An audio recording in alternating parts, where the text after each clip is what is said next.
विद्यार्थी नमस्कार, मैं इनके यादव अपने ऑनलाइन प्लेटफॉर्म पर आप सभी विद्यार्थियों का हार्दिक स्वागत और अभिनंदन करता हूं। साथियों, आज हम भारतीय भूगोल के टेस्ट श्रृंखला के क्रम को आगे बढ़ाते हुए सीधे एक बहुत महत्वपूर्ण टॉपिक की ओर कदम बढ़ा रहे हैं। काफी अंतराल के बाद आज ये प्रश्नोत्तरी कार्यक्रम पुनः प्रारंभ हुआ है। काफी व्यस्तताएं थी और साथियों, आज बहुत महत्वपूर्ण प्रश्नों का समावेश जो आपको सभी प्रतियोगिता परीक्षाओं के लिए काफी उपयोगी सिद्ध होने वाला है। तो सीधे टेस्ट सीरीज की श्रृंखला को आगे बढ़ाते हैं बिना वक्त गवाए। पहला क्वेश्चन साथियों आपके स्क्रीन पर आ रहा है, बहुत इंपॉर्टेंट क्वेश्चन है परीक्षा के लिहाज से। नंबर 1, मानसून का निवर्तन इंगित होता है। देखिए, जब इस प्रकार के शब्द भूगोल के अंदर आने लगते हैं तो हमें कई बार कठिनाई महसूस होती है। निवर्तन का मतलब क्या होता है? निवर्तन का मतलब होता है मानसून का लौटना, या फिर हम इसे कह सकते हैं प्रत्यावर्तन। और प्रत्यावर्तन के साथ एक शब्द और यूज हो सकता है भूगोल के अंदर, जिसका नाम होता है प्रतिगमन। तो साथियों, यहां पर मानसून का निवर्तन इंगित होता है, यानी निम्न में से किस सिचुएशन में मानसून का निवर्तन इंगित होता है? बहुत महत्वपूर्ण प्रश्न है। तो यहां पर इसमें देख लेते हैं, साफ आकाश से। देखिए, बिल्कुल ये जो आप देख रहे हैं साफ आकाश से, ये बिल्कुल सही है। यदि आकाश साफ है तो मान के चलिए मानसून निवर्तन की स्थिति बन सकती है। ठीक है। दूसरा, बंगाल की खाड़ी में अधिक दाब परिस्थिति से, यह भी बिल्कुल सही है, क्योंकि जब भारतीय मानसून निवर्तन की स्थिति में होगा तो बंगाल के खाड़ी का जो प्रेशर है वो भी बढ़ जाएगा, क्योंकि मानसून देखिए, ये बात तो फैक्ट है कि मानसून जिस दिशा से आता है उसी दिशा से वापस लौटता है, और मानसून का लौटना ही उसका प्रत्यावर्तन प्रतिगमन कहलाता है। ठीक है। तो ये भी इसके लिए स्थल पर तापमान के बढ़ने से, तो ये तीनों ही कंडीशंस बिल्कुल सही हैं, 1, 2 और 3, यानी तीनों जो स्टेटमेंट यहां पर दिए गए हैं वो मानसून निवर्तन की स्थिति को इंगित करते हैं। ठीक है। तो साथियों, बिल्कुल राइट है, स्थल पर टेम्परेचर बढ़ जाता है। ठीक है। जब टेम्परेचर बढ़ेगा तो ये तय मान के चलिए कि उस स्थिति में यहां पर आपको आकाश साफ भी होगा और बंगाल की खाड़ी में अधिक दाब की परिस्थितियां भी देखने को मिलेंगी। अगर इस प्रकार की सिचुएशन अगर भारतीय परिक्षेत्र पर आपको देखने को मिल रही है तो तय मान के चलिए कि मानसून निवर्तन की स्थिति इस प्रकार की हो सकती है। ठीक है। नेक्स्ट क्वेश्चन नंबर 2 आपके, बहुत सरल प्रश्न है ये। ठीक है। चेरापूंजी अवस्थित है, तो ये तो इसमें तो कोई किंतु परंतु ही नहीं है। यहां पर देखिए मेघालय, चेरापूंजी। एक चीज और आपको यहां पर ध्यान में रखनी है, इसमें कोई डाउट नहीं कि विश्व में सर्वाधिक वर्षा वाला स्थान पहले चेरापूंजी हुआ करता था, लेकिन अब वर्तमान में जो स्थान है वो है मोसिनराम, और मोसिनराम भी मेघालय के अंदर आता है। ठीक है साथियों, तो ये कह सकते हैं कि लगभग यहां पर वैसे कुछ किताब 1200 सेंटीमीटर औसत वार्षिक वर्षा एवरेज जो है वो यहां पर देखने को मिलती है, यानी 120 वर्ष की जैसलमेर की बारिश और 1 साल की मोसिनराम की बारिश दोनों बराबर है। आप अंदाजा लगा सकते हैं कि कितनी बारिश होती है। और विश्व में सर्वाधिक वर्षा वाला स्थान मोसिनराम ही है। पूर्व में चेरापूंजी हुआ करता था, क्योंकि यहां पर गारो, खासी और जयंतिया पहाड़ियों के भंवर के बीच में फंस जाता है मानसून। ठीक है। तो राइट आंसर हो जाएगा मेघालय राज्य में। क्वेश्चन नंबर 3 आपके स्क्रीन पर, ये क्वेश्चन यहां से देखिए। अगर हम देखें 3 नंबर क्वेश्चन, भारत में प्रति चक्रवातीय दशाएं विद्यमान होती हैं।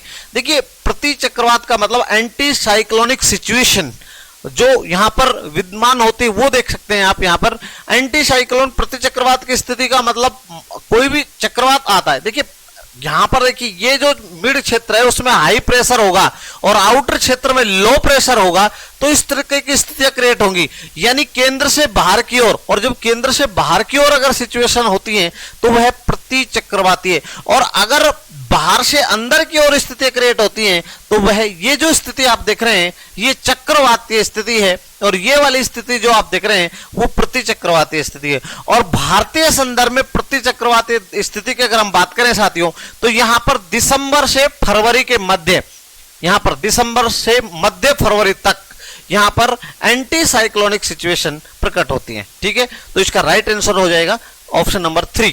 ठीक है। अच्छा प्रश्न है, थोड़ा सा घुमाता है और कंफ्यूज भी करता है।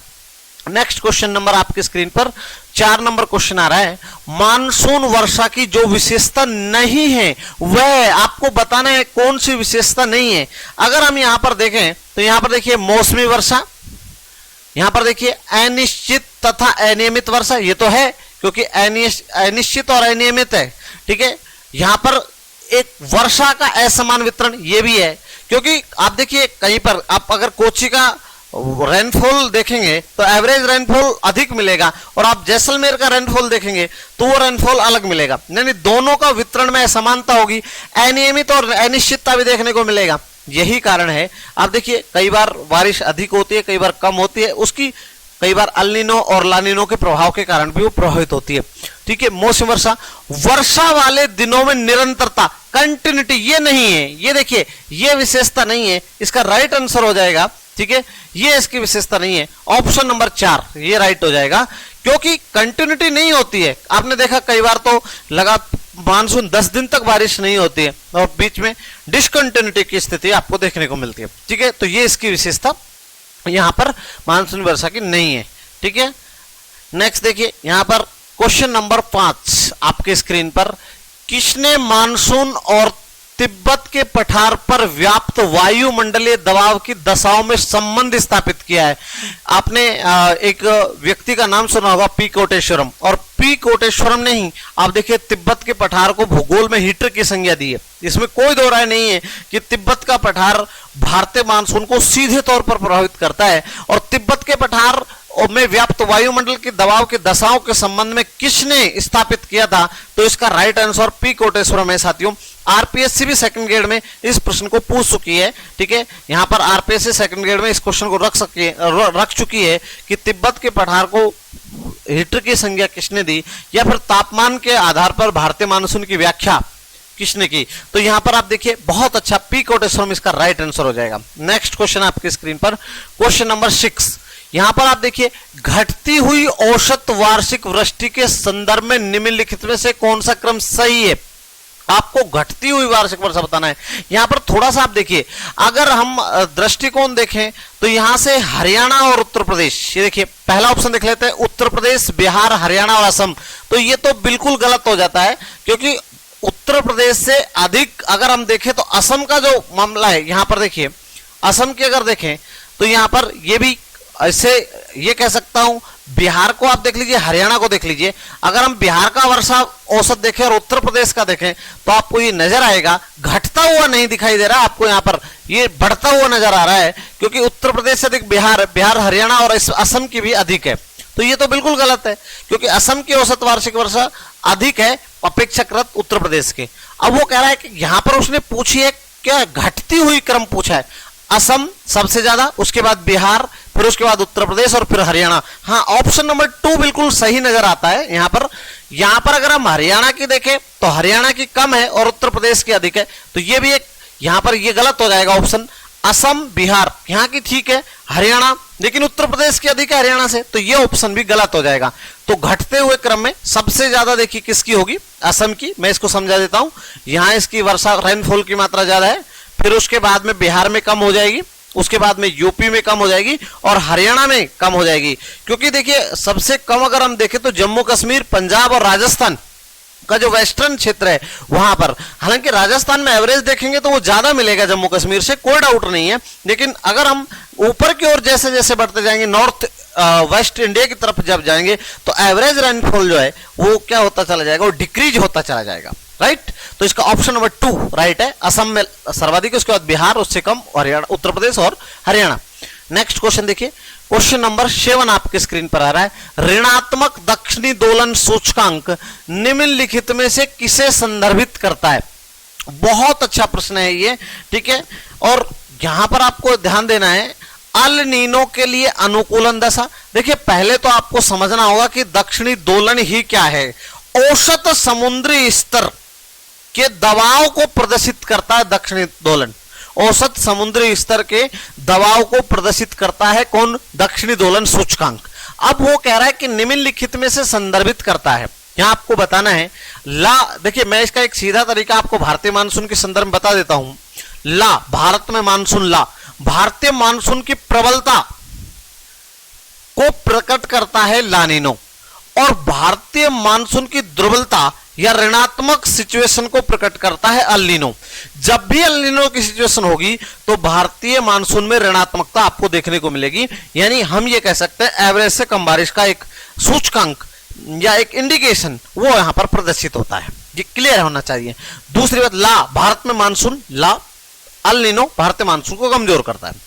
अब यहां पर बड़ा सवाल यह आता है कि जब ऋणात्मक दक्षिणी दोलन की स्थिति है तो इसका मतलब अल नीनो के लिए अनुकूल दशा है, क्योंकि देखिए दो बातें, कई बच्चे इसको जानते नहीं है, वैसे ये बहुत ही टिपिकल विषय भी है। दो, प्रशांत महासागर और हिंद महासागर, डार्विन द्वीप और तहाती द्वीप के मध्य जो दाब है उस स्थिति को प्रकट करता है। ठीक है, दक्षिणी दोलन के जहां तक सवाल है, अगर हम देखें तो अल नीनो के लिए अनुकूल दशा होगी जब ऋणात्मक दक्षिणी दोलन सूचकांक होगा। तो इसका राइट आंसर नीचे देखने की जरूरत ही नहीं है, इसका राइट आंसर हो जाएगा अल नीनो के लिए अनुकूलन दशा। ला नीनो के लिए अनुकूलन दशा नहीं होगी, इससे तो भारतीय मानसून प्रबल होता है, तो यहां ऋणात्मक स्थिति नहीं होगी वहां पर, तो ये होगा अल नीनो के लिए अनुकूल दशा। ऑप्शन नंबर ए राइट हो जाएगा। ठीक है, नेक्स्ट क्वेश्चन नंबर 8 आपके स्क्रीन पर आ रहा है। बहुत अच्छा प्रश्न है साथियों। कथन, अल नीनो के आने से मानसून कमजोर पड़ता है, ये बिल्कुल सही है, राइट है, ये स्टेटमेंट बिल्कुल राइट है। मैंने कहा था आपको कि अल नीनो के आने से मानसून। दूसरा यहां पर कारण आर देखिए, अंतरोष्ण अभिसरण क्षेत्र का खिसकाव भारतीय मानसून का प्रमुख कारण है। दूसरा अगर हम देखेंगे तो अंतरोष्ण अभिसरण, यानी हम ये कह सकते हैं ITCZ का खिसकाव भारतीय मानसून का प्रमुख कारण है। अगर हम दोनों को देखें, बहुत ही क्लियर कह रहा हूं मैं, अगर हम दोनों सिचुएशन को देखें, दोनों स्टेटमेंट आपको दिखाई दे रहे हैं, वो स्टेटमेंट सही है, परंतु व्याख्या गलत है। पहला कथन भी सही है, दूसरा कथन भी सही है, क्योंकि जब अंतरोष्ण अभिसरण का खिसकाव होगा तो मानसून, क्योंकि निम्न जो तापमान सूर्य के अनुसार ITCZ का ट्रांसफर होता है। ठीक है, जब वो पट्टी निम्न वायुदाब पट्टी ऊपर की ओर खिसक जाएगी तो निम्न वायुदाब का केंद्र बनेगा और हवा उच्च वायुदाब से निम्न वायुदाब की ओर। तो ये स्टेटमेंट भी सही है और ये स्टेटमेंट भी सही है, लेकिन ऊपर वाले स्टेटमेंट का नीचे वाले स्टेटमेंट से संबंध नहीं है, इसका मतलब व्याख्या सही नहीं है। तो यहां पर देखिए कथन, ऑप्शन देख लेते हैं, ए आर दोनों सही है और एक का सही स्पष्टीकरण है। नहीं, ये गलत है, ये नहीं हो सकता। ए और आर दोनों सही हैं, आर ए का सही स्पष्टीकरण नहीं है, ये इसका राइट आंसर है 2 नंबर। बहुत अच्छा प्रश्न है, ये थोड़ा कंफ्यूज भी करता है। ए और आर दोनों सही हैं, परंतु आर ए का सही स्पष्टीकरण नहीं है। ठीक है साथियों, आगे बढ़ रहे हैं। क्वेश्चन नंबर 9 आपके स्क्रीन पर आ रहा है। देखिए बहुत अच्छा प्रश्न। भारतीय परंपरा के अनुसार ज्येष्ठ तथा आषाढ़ महीने, ज्येष्ठ और आषाढ़ किस ऋतु में आते हैं? ग्रीष्म ऋतु में आते हैं। ठीक है, ये आप जो वर्तमान में जो बच्चे हैं वो भारतीय ऋतु के संदर्भ में जो महीने उनको याद नहीं होते होंगे, कार्तिक, ठीक है, श्रावण, भादवा। तो यहां पर एक प्रश्न थोड़ा सा कंफ्यूजनेबल दिया गया कि ज्येष्ठ और आषाढ़ के महीने ग्रीष्म के हैं। ठीक है, तो यहां पर देखिए ये राइट आंसर हो जाएगा इसका 4 नंबर। नेक्स्ट क्वेश्चन देखिए 10 नंबर क्वेश्चन, बहुत अच्छा प्रश्न है। पश्चिमी विक्षोभ के संदर्भ में निम्न में से कौन सा कथन असत्य? आपको बताना है कि पश्चिम विक्षोभ, आप सब जानते हैं कि मावट के लिए पश्चिम विक्षोभ जिम्मेदार रहते हैं और भूमध्य सागर से इनकी उत्पत्ति होती है, इसलिए इन्हें भूमध्य सागरीय चक्रवात भी कहा जाता है। और अक्सर यह परीक्षा में प्रश्न आता है कि मावट का प्रमुख कारण क्या है, तो उसमें आपका उत्तर हो जाएगा पश्चिमी विक्षोभ, या फिर हम ये कह सकते हैं भूमध्य सागरीय चक्रवात। साथियों अगर यहां पर देखें तो ये भूमध्य सागर से उत्पन्न होते हैं, बिल्कुल सही है, ये कथन तो बिल्कुल सही है। दूसरा, इनकी नमी की मात्रा में कैस्पियन सागर व फारस की खाड़ी में वृद्धि होती है। ठीक है, ये स्टेटमेंट इसका गलत है, असत्य है। ये भारत में कभी भी अधिविष्ट अवस्था में नहीं पहुंचते, बिल्कुल सही है, ये भी सही है, अधिविष्ट अवस्था में नहीं पहुंचते। ठीक है, राइट आंसर है ये भी। इन विक्षोभों को भारत में लाने का जेट स्ट्रीम की महत्वपूर्ण भूमिका होती है, बिल्कुल ये होते ही पश्चिमी जेट स्ट्रीम है, ये पश्चिमी जेट स्ट्रीम होते हैं साथियों। और जो हिमालय होता है, ये हिमालय से टकराने के बाद ये हिमालय के इस वाले पार्ट से निकल जाते हैं और यहां से टकराने के बाद में जब ऊपर की ओर उठते हैं तो यहां पर जम्मू कश्मीर में बर्फबारी के रूप में, पंजाब के अंदर, हरियाणा, राजस्थान के गंगानगर और हनुमानगढ़ यहां पर बारिश करते हैं और इसे ही महावट के नाम से जाना जाता है। बहुत अच्छा ये इसका प्रश्न है और इसका राइट आंसर ये हो जाएगा, इनकी नमी की मात्रा में कैस्पियन और फारस की खाड़ी में, ये कथन असत्य है। तो यहां पर ऑप्शन नंबर 2 यहां पर राइट हो जाएगा। नेक्स्ट क्वेश्चन की ओर बढ़ रहे हैं। क्वेश्चन नंबर 11 आपके स्क्रीन पर आ रहा है। यहां पर शीत ऋतु में पश्चिमी जेट स्ट्रीम की सामान्य स्ट्रीम में होती है। यहां से देखिए, शीत ऋतु में पश्चिमी जेट स्ट्रीम की सामान्य स्ट्रीम होती है, यानी आपको यह बताना है कि यहां पर कि वो कहां से गुजरती है। मैंने कहा ये पश्चिमी जेट स्ट्रीम आ रही है जिन्हें हम पश्चिमी विक्षोभ अभी कह रहे थे, और यहां पर हिमालय है। जब हिमालय से टकराएगी, टकराने के बाद क्योंकि हिमालय की ऊंचाई अधिक है, वो टकराने के बाद ऐसे नहीं जाएगी, वो कुछ यहां पर ये 2 भागों में कन्वर्ट हो, एक टकरा जाती है, ऊपर से निकल जाती है, दूसरी टकराती है और टकराने के बाद वो नीचे की ओर यानी हिमालय के दक्षिणी ढाल के साथ साथ यहां पर क्या करती है, वो आगे की ओर बढ़ जाती है। तो इसका राइट आंसर क्या हो जाएगा? बहुत अच्छा प्रश्न है साथियों, यहां पर दक्षिणी ढाल के साथ साथ। तो यहां से मैंने अभी कहा, और जैसे ही यहां पर देखिए जम्मू कश्मीर, पंजाब, हरियाणा और राजस्थान के कुछ भागों में क्या करती है, बारिश करती है। तो इसका ऑप्शन नंबर 4 यहां पर राइट आंसर है। कर्नाटक के पठार का इससे कोई संबंध नहीं, कर्क रेखा के ठीक उत्तर में उससे भी, और विंध्याचल की तलेटी से, इनसे तीनों से कोई संबंध नहीं है इसका, क्योंकि ये आप देखिए शीत ऋतु की बात कर रहा है। ठीक है साथियों, नेक्स्ट क्वेश्चन की ओर बढ़ रहे हैं अपन आगे। यहां पर देखिए 12 नंबर क्वेश्चन, भारतीय क्षेत्र में दक्षिणी पश्चिमी मानसून की वापसी तिथि। देखिए इस वापसी तिथि को लेकर कंफ्यूजन की स्थिति देखने को मिल रही है। मानसून का लौटना, प्रत्यावर्तन, एक अगर हम थोड़ी सी सिचुएशन देखें तो उसने इस शब्द को यूज कर लिया, भारतीय क्षेत्र में दक्षिणी पश्चिमी मानसून की वापसी तिथि। हालांकि यह प्रश्न हमेशा विवादों में रहता है साथियों, लेकिन अब तक जब भी बड़े स्तर पर केवीएस से लेकर पीजीटी, टीजीटी और अन्य एग्जामों में जब भी इस प्रश्न को पूछा गया है तो इसका राइट आंसर 15 सितंबर ही माना गया है। तो 15 सितंबर को मानसून की प्रत्यागमन और प्रत्यावर्तन की जो तिथि है वो मानी गई है भारतीय क्षेत्र से। तो राइट आंसर हो जाएगा 15 सितंबर। अगर आपको ये ऑप्शन में नहीं मिले, ध्यान रखना, तो इसके आसपास की स्थिति, इससे पहले की 15 सितंबर के बाद की स्थिति आपको कोई भी चूज नहीं करनी है, ठीक है, क्योंकि वो होगी नहीं। उससे पहले 10 सितंबर मिल जाए आपको, लेकिन यहां चूंकि हमें 15 सितंबर सीधे तौर पर ऑप्शन मिला हुआ है तो राइट आंसर 15 सितंबर हो जाएगा।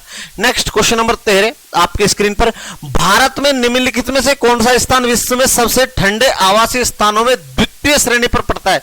देखिए यहां पर आपको ये बताना है, आप सब भी जानते हैं, ये भी इसमें कोई दो राय नहीं है कि भारत में निम्न में से विश्व के सबसे ठंडे आवासीय स्थानों में द्वितीय स्थान पर, उसने द्वितीय स्थान पर रूस के अंदर, ठीक है, आप सब जानते हैं पहला एक स्थान है जो पहले नंबर पर आता है, दूसरे स्थान पर द्रास आता है, और वो भारत के सबसे ठंडे आवासीय स्थानों में नहीं, विश्व के सबसे ठंडे आवासीय स्थानों पर द्वितीय स्थिति रखता है। तो इसका राइट आंसर हो जाएगा द्रास। ठीक है, सीधा प्रश्न है, बहुत अच्छा है, और आप ये भी जानते हैं कि इस प्रकार के प्रश्न काफी महत्वपूर्ण भी हो जाते हैं। ठीक है, नेक्स्ट आगे की ओर बढ़ रहे हैं। आपने कई बार बरखोयांशक का नाम सुना होगा, ठीक है, वो भी ठंडे स्थानों में आता है। यहाँ 14 नंबर क्वेश्चन आपके स्क्रीन पर आ रहा है, बहुत अच्छा प्रश्न है। भारत की जलवायु मोटे तौर पर है। देखिए कई बार क्या होता है, दरअसल हम लोग, जैसे मान लीजिए उसने ये यूज कर लिया उष्णकटिबंधीय, उपोष्ण कटिबंधीय, ये नहीं, भारतीय जलवायु नहीं है, आर्द्र तो बिल्कुल नहीं है, शुष्क भी नहीं है, उष्ण कटिबंधीय मानसूनी, ये भारतीय। अगर मान लीजिए मानसूनी भी ऑप्शन में नहीं हो और उष्ण कटिबंधीय दे, तो बिल्कुल एनसीईआरटी क्लास 10 की बुक, सॉरी 9th की बुक में साफ लिखा है कि भारतीय जलवायु उष्ण कटिबंधीय है, इसमें कोई दो राय नहीं है कि, बट ये कि डिपेंडेबल ऑन मानसून, तो यहां पर उष्ण कटिबंधीय मानसूनी इसका राइट आंसर हो जाएगा। नेक्स्ट क्वेश्चन आपके स्क्रीन पर क्वेश्चन नंबर 15 आ रहा है, निम्नलिखित में से कौन सा क्षेत्र अरब सागर शाखा के मानसून द्वारा प्रभावित नहीं होता? अब आपको अरब सागर के मानसून से प्रभावित नहीं होता है, तो ये थोड़ा सा अलग तरीके का प्रश्न दिया हुआ है। अगर हम इस प्रश्न को देखेंगे तो यहां पर इसको हमें समझना होगा। यहां पर ये अपना प्रायद्वीपीय भारत है, प्रायद्वीपीय भारत की अगर हम बात कर लें तो इधर अरब सागर है, अरब सागर, और इधर की अगर हम बात करें तो ये बंगाल की खाड़ी है। अब होता क्या है, दरअसल ये पश्चिमी घाट है और जब ये मानसून इस तरीके से जा रहा होता है तो अब देखिए पश्चिमी घाट तो प्रभावित होगा, पश्चिमी घाट प्रभावित होगा तो मालाबार तट भी, तो ये दक्षिणी पठार भी प्रभावित होगा। और अगर हम आगे की ओर बढ़ेंगे यहां पर तो देखिए यहां पर नर्मदा और ताप्ती का जो क्षेत्र है एमपी, ठीक है, नर्मदा नदी का जो क्षेत्र है उससे सीधी ये छोटा नागपुर को शाखा जाती है एक मानसून की, तो मध्य प्रदेश से प्रभावित होगा। अब आती है पंजाब के मैदान की बात। क्या सर मानसून, देखिए यहां अरावली, ये अरावली पर्वतमाला है और अरावली पर्वतमाला के ऊपर इधर ये मरुस्थल है और यहां पंजाब है साथियों। अब होता क्या है कि ये मानसून सीधा निकल जाता है यहां पर बिना बारिश किए हुए, तो क्योंकि अरावली के ठीक यहां से सीधा और सीधा टकराता है यहां पर हिमालय की जो उपशाखा है यहां पर इस वाले पार्ट में, तो यहां पंजाब के मैदानी सेक्टर में बारिश नहीं कर पाता। ये कौन सी शाखा, अरब सागरीय शाखा, मानसून प्रभावित नहीं होता है। पंजाब का मैदान ये यहां पर बारिश कम होती है यहां पर इस अरब सागरीय वाले पार्ट से, हालांकि जितनी भी होती है वो थोड़ी बहुत मात्रा में होती है, लेकिन अपेक्षाकृत तीनों का तुलनात्मक रूप से अगर देखा जाए तो यहां अरब सागरीय मानसून, क्योंकि मानसून की दिशा अरावली पर्वतमाला के समानांतर होने के कारण सीधा हिंट करता है हिमाचल में, ठीक है, और वहां पर सीधे तौर पर बारिश होती है, ठीक है। तो यहां से बहुत अच्छा प्रश्न, थोड़ा सा कंफ्यूज करता है प्रश्न ये। नेक्स्ट क्वेश्चन आपके स्क्रीन पर क्वेश्चन नंबर 16 आ रहा है यहां पर, भारत में ग्रीष्मकालीन मानसून के प्रवाह की सामान्य दिशा निम्नलिखित में से कौन सी है। अब ये भारतीय मानसून की अगर हम दिशा देखेंगे तो ये तो एक थोड़ा सा अलग तरीके का प्रश्न आ गया, इसमें कोई किसी प्रकार का डाउट नहीं है कि दक्षिण पश्चिम से उत्तर पूर्व, तो यहां पर दक्षिण पश्चिम से उत्तर पूर्व, ये भारतीय मानसून लौटने हुए मानसून की दिशा उल्टी कर दीजिए और जाते हुए की इस तरीके से, क्योंकि मानसून हमेशा एंट्री इसी तरीके से करता है, तो इधर दक्षिण पश्चिम है और उधर उत्तर पूर्व है, ठीक है, नॉर्थ, ठीक, ईस्ट, ठीक है। तो यहां पर देखिए दक्षिण पश्चिम से उत्तर पूर्व, ये भारत में मानसून की सामान्य दिशा है।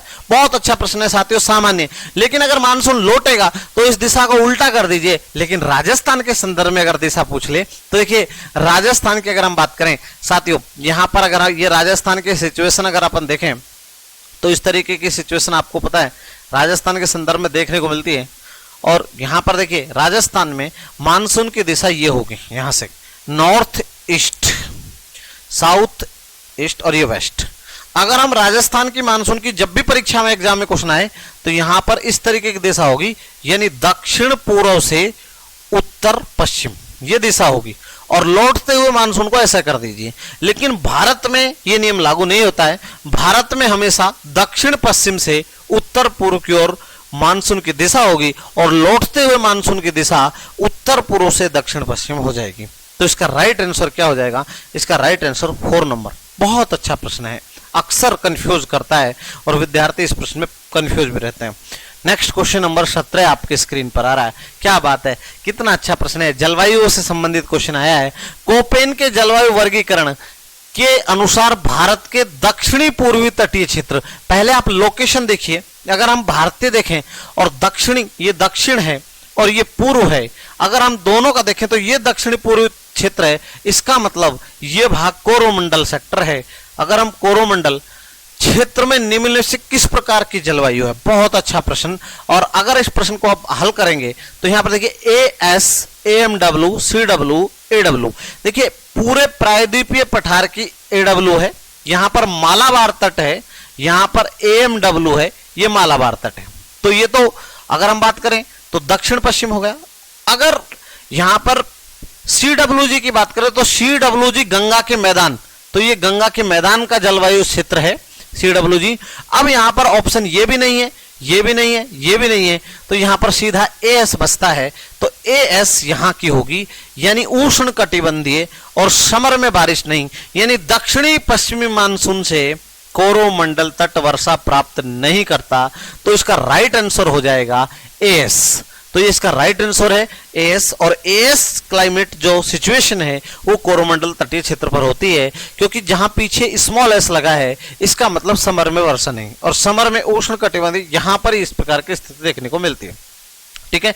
नेक्स्ट क्वेश्चन आपके स्क्रीन पर, क्वेश्चन नंबर 18, मानसून पवने ग्रीष्म ऋतु में बहती हैं। अब आप देखिए ये ग्रीष्म ऋतु की बात कर रहा है, ग्रीष्म ऋतु की अगर हम बात करेंगे और मानसूनी पवनों की बात करेंगे, तो अगर ये दो चीजें आप देख लें, अगर हम इस तरीके से देख लें, ये देखिए ये जलीय क्षेत्र है और ये स्थलीय क्षेत्र है। ग्रीष्म काल में स्थलीय, तो ये गर्म है, तो यहां पर कैसा रहेगा, उच्च तापमान। कैसा रहेगा, उच्च तापमान। और उच्च तापमान है तो यहां पर निम्न दाब होगा। कहां पर होगा निम्न दाब, स्थल क्षेत्र पर। और जलीय क्षेत्र की अगर हम बात करेंगे तो ये जलीय क्षेत्र है और जलीय क्षेत्र के अंदर क्या होगा, निम्न तापमान। और जब निम्न तापमान होगा तो यहां पर उच्च दाब होगा। जब उच्च दाब होगा तो जलीय क्षेत्र से पवन कहां चलेगी, स्थल की ओर। यानी यहां पर साफ है समुद्र से स्थल की ओर, तभी तो मानसून आएगा।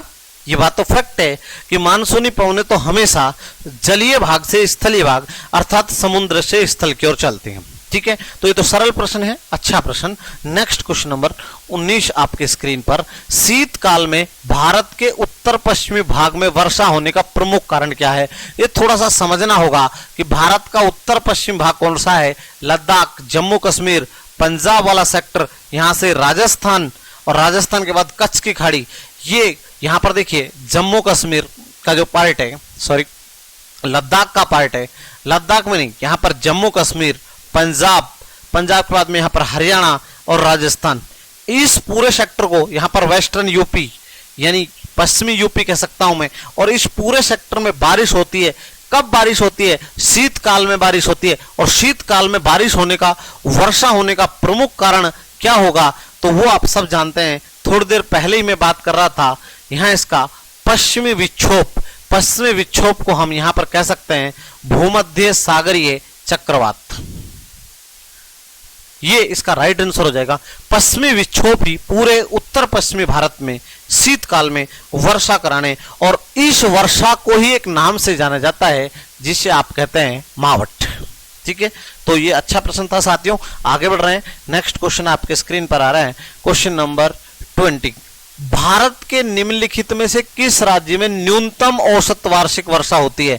आपको बताना है, देखिए सर्वाधिक औसत वार्षिक वर्षा आप ये भी जानते हैं कि मोशिनराम मेघालय के अंदर होती है।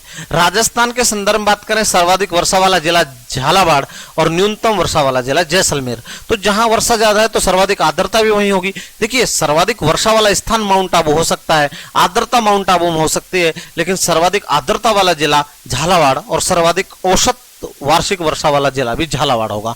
ठीक है, जहां तक भारतीय संदर्भ में की बात है तो सबसे कम अगर हम बात करें तो जम्मू कश्मीर, और जम्मू कश्मीर में भी अगर हम बात करें तो लेह लद्दाख में 10 सेंटीमीटर से भी कम औसत वार्षिक वर्षा होती है। आप सब जानते हैं भारत में 2 निम्न वर्षा वाले स्थानों में एक आता है लेह और दूसरा आता है जैसलमेर। जैसलमेर में भी अगर हम बात करें तो सम क्षेत्र यहां पर 10 सेंटीमीटर से कम वार्षिक वर्षा होती है। आप अनुमान लगा सकते हैं कि कितना कम बारिश होती है। और इसके पीछे अगर हम लेह की कम वर्षा की बात करें तो इसका राइट आंसर तो जम्मू कश्मीर हो गया यहां पर। और लेह के में कम वर्षा होने का प्रमुख अगर हम बात करें कारण जाने तो वहां पर अनावृष्टि छाया क्षेत्र होना है महान हिमालय का, क्योंकि लेह ट्रांस हिमालय में है और महान हिमालय की ऊंचाई ज्यादा है। और मानसून यहां से जब जाता है तो पीछे वहां से वहां पर पहुंचते पहुंचते उसकी शुष्क गर्म अवस्था में आ जाता है। तो इसका राइट आंसर हो जाएगा जम्मू कश्मीर। नेक्स्ट क्वेश्चन 21, उत्तर पश्चिमी भारत में जिन पवनों में शरदकालीन वर्षा होती है वह है। तो यहां पर फिर वही क्वेश्चन सीधे तौर पर अगर वो ये कह रहा है कि उत्तर पश्चिमी भारत में जिन पवनों शरदकालीन वर्षा होती है तो भूमध्य सागरीय चक्रवात, ये राइट आंसर है इसका।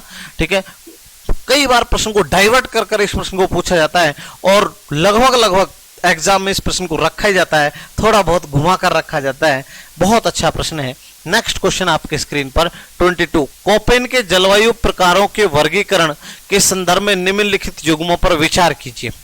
देखिए यहां पर AMW कोरोमंडल तट, तो ये तो गलत है क्योंकि AMW कोरोमंडल तट अभी बताया था AS है, ये होगा कहां पर, मालाबार तट पर। तो ये ऑप्शन तो पहला ऑप्शन तो यहां पर गलत है। दूसरा BSHW बिल्कुल ये सही है, मध्य राजस्थान। DFC अरुणाचल प्रदेश, यानी 2 और 3 सही है। तो केवल 2 और 3 सही हैं। कौन सा सुमेलित? तो इसका राइट आंसर हो जाएगा यहां पर ये राइट आंसर, ठीक है, केवल 2 और 3। नेक्स्ट क्वेश्चन आपके स्क्रीन पर आ रहा है 23। भारत में काल बैसाखी किन क्षेत्रों की जलवायु को प्रभावित करता है? साथियों, काल बैसाखी जो है एक प्री मानसून से होने वाली वर्षा है और भारत में 10% टोटल रेनफॉल का, एवरेज ईयरली रेनफॉल का 10% प्री मानसून से प्राप्त होता है। अब प्री मानसून से काल बैसाखी जहां तक बात है, तो असम और पश्चिम बंगाल में प्री मानसून से होने वाली वर्षा को किस नाम से जाना जाता है? तो वह काल बैसाखी के नाम से जाना जाता है, ठीक है। तो इसका राइट आंसर ए हो जाएगा। नेक्स्ट क्वेश्चन 24 आपके स्क्रीन पर। अप्रैल मई में नार्वेस्टर से वर्षा होती है। तो ये प्रश्न थोड़ा सा अलग है। यहां पर अगर देखें तो यहां पर बहुत अच्छा प्रश्न है। नार्वेस्टर अप्रैल और मई में, वही ये किससे होने वाली वर्षा है? प्री मानसून वर्षा। और प्री मानसून से होने वाली जो वर्षा है उसे पश्चिम बंगाल में नार्वेस्टर के नाम से जाना जाता है। तो राइट आंसर हो जाएगा पश्चिम बंगाल, ठीक है। नेक्स्ट क्वेश्चन आपके स्क्रीन पर, क्वेश्चन नंबर 25। भारत में कोपेन का AMW जलवायु प्रकार पाया जाता है। अभी बताया आपको थोड़ी देर पहले, ये आपका मालाबार तट है और यहां पर उष्ण कटिबंधीय मानसूनी, यहां पर देखिए ये वाला सेक्टर है और ये मालाबार तट है। तो ये तो पश्चिमी तट पर, पूर्वी तट पर, हिमाचल तो है ही नहीं, छोटा नागपुर झारखंड बिल्कुल नहीं होगा, पूर्वी तट तो बिल्कुल पश्चिमी तट, और पश्चिमी तट में भी कहां पर? मालाबार तट। ये इसका राइट आंसर हो जाएगा 2 नंबर। यहां पर AMW पाया जाता है, ठीक है, उष्ण कटिबंधीय मानसूनी। और विंटर में ये स्मॉल है, सॉरी यहां पर कैपिटल लिखा गया कि विंटर में बारिश नहीं प्राप्त करता लौटते हुए मानसून से। Next 26 number. निम्नलिखित में से कौन सा भारतीय राज्य जाड़े की वर्षा शीतोष्ण कटिबंधीय चक्रवात से प्राप्त करता है? क्या बात है, ये तो एक अलग तरीके का प्रश्न दिया। वो कहता है, वही प्रश्न को घुमा दिया, यानी मावट की बात कर रहा है, पश्चिमी विक्षोभ की बात कर रहा है, भूमध्य सागरीय चक्रवात की ही बात कर रहा है, लेकिन ध्यान रहे प्रश्न को कंफ्यूज कर दिया कि शीतोष्ण कटिबंधीय चक्रवातों से। मैंने कहा ना, ये प्रश्न बहुत बार आता है। तो प्राप्त करता है कौन सा राज्य? केरल में तो बारिश होती नहीं है मावट से, तमिलनाडु में भी नहीं होती, पश्चिम बंगाल से, तो यहां ऑप्शन एक ही बच जाता है, पंजाब। तो इसका राइट आंसर क्या हो जाएगा? राइट आंसर हो जाएगा पंजाब। पंजाब पश्चिमी विक्षोभों से बारिश प्राप्त करता है शीतकाल में। Next question number 27। ये देखिए कितना अच्छा प्रश्न है। अगर इस प्रश्न को गौर किया जाए, निम्नलिखित में से कौन सा युग्म सही सुमेलित नहीं है? आपको बताना है कौन सा सही नहीं है। यहां पर देखिए, सूखा प्रवण क्षेत्र उड़ीसा का कालाहांडी, ये बिल्कुल सही है, सूखा प्रवण क्षेत्र कालाहांडी क्षेत्र है। भूकंप प्रवण क्षेत्र कर्नाटक का पठार। बाढ़ प्रवण, यस बिहार में बहुत बाढ़ आती है, ये भी सही है। भूस्खलन गढ़वाल क्षेत्र हिमालय, बिल्कुल उत्तराखंड और हिमाचल और जम्मू कश्मीर, ये भूस्खलन लैंड स्लाइडिंग से प्रभावित है, तो ये भी सही है, ये भी सही है, ये भी सही। भूकंप प्रवण क्षेत्र ये सुमेलित नहीं है कर्नाटक का, क्योंकि प्रायद्वीपीय, यहां पर ध्यान दीजिए, प्रायद्वीपीय पठार क्षेत्र में भूकंप न्यूनतम आते हैं, और ये भूकंप जोन नंबर फर्स्ट और सेकंड जो अब मिला दिया है, दोनों को मिलाकर एक कर दिया, ठीक है, क्योंकि भूकंप जोन अब 4 ही रह गए, पहले 5 थे, फर्स्ट और सेकंड। तो ये जो सुमेलित नहीं है, ये वाला भाग है, ये सुमेलित नहीं है, ये गलत है, ठीक है। इसका राइट आंसर ये हो जाएगा। Okay, next question number 28। बहुत अच्छा प्रश्न, ये देखिए यहां पर कोपेन द्वारा भारत के जलवायु वर्गीकरण के अनुसार CWG किस प्रकार की जलवायु मिलती है? CWG गंगा का मैदान CWD, उत्तर भारत का विशाल मैदान CWD, पूर्वी राजस्थान में मिलती है। ये देखिए यहां थोड़ा सा कर देखें, पूर्वोत्तर भारत में नहीं, पूर्वोत्तर भारत में DFC है, गंगा के मैदान, छत्तीसगढ़ के मैदान, छत्तीसगढ़ में गंगा के मैदान।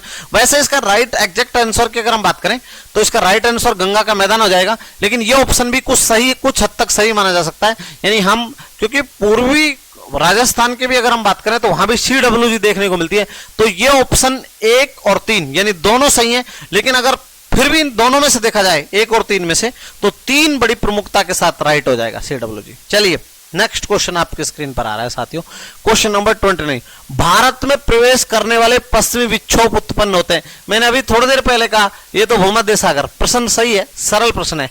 चलिए नेक्स्ट क्वेश्चन, यहां पर 30 नंबर क्वेश्चन आपके स्क्रीन पर आ रहा है। ये देखिए, कोपेन के जलवायु वर्गीकरण के अनुसार डीएफसी आच्छादित करता है। डीएफसी, और डीएफसी सिक्किम, अरुणाचल प्रदेश, मेघालय, नागालैंड, जम्मू कश्मीर। देखिए जम्मू कश्मीर के अंदर तो होगा ही नहीं, ये नागालैंड के अनुसार भी नहीं होगा। यहां पर आपका ये जो उत्तर है ये राइट हो जाएगा, क्योंकि डीएफसी की अगर हम बात करें तो डीएफसी की अगर बात करेंगे तो वो अरुणाचल प्रदेश में सीधे तौर पर प्रोजेक्ट होती है। तो राइट आंसर हो जाएगा सिक्किम और अरुणाचल प्रदेश।